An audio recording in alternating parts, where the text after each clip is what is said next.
যদি আমাদের সকলের অন্তরে সেই ভগবান বিরাজমান থাকেন, তাহলে কেন আমরা বারবার ভুল সিদ্ধান্ত নিই? কেন আমরা বারবার ভুল পথে চলে যাই? ভগবান কেন আমাদের আটকান না? তো এই বিষয়টা বোঝানোর জন্য আমি একটা ঘটনার ব্যাখ্যা করব, যে ঘটনাটা আমি পেয়েছি শ্রী ঈশান মহেশ দ্বারা রচিত রঘুবংশনাথমের যে তৃতীয় উপন্যাস ভরত কি সাধনা, এখান থেকে। তো সেখানে দেখানো হয়েছে একবার চিত্রকূটে থাকাকালীন, আমরা প্রত্যেকেই জানি চিত্রকূট যা সৌন্দর্য ছিল এক কথায় অসাধারণ। তো সেখানে একবার ভগবান রাম এবং মা সীতা যখন ভ্রমণ করছিলেন, ওখানে মন্দাকিনী বলে একটা নদী ছিল।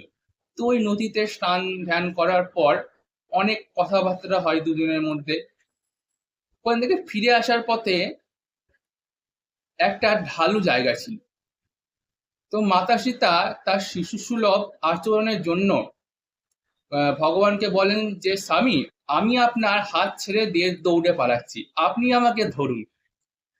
তখন মা সীতা কি করেন, ভগবান রামের হাত ছেড়ে দিয়ে সেই ঢালু বরাবর দৌড়াতে চান।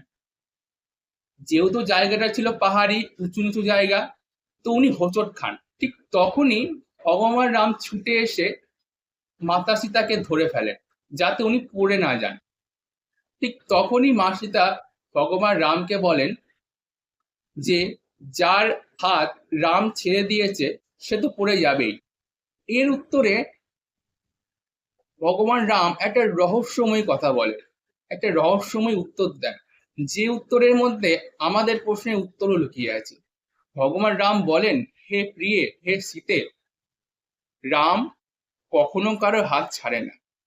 যদি কেউ অজ্ঞানবশত আমার হাত ছেড়ে দিয়ে দৌড়ে পালাতে যায়, সেখানে রাম কি করবে?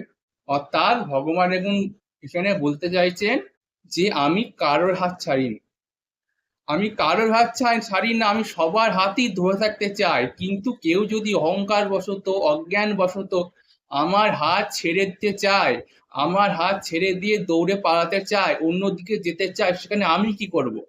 আমি তো সকলকে স্বতন্ত্র বানিয়েছি।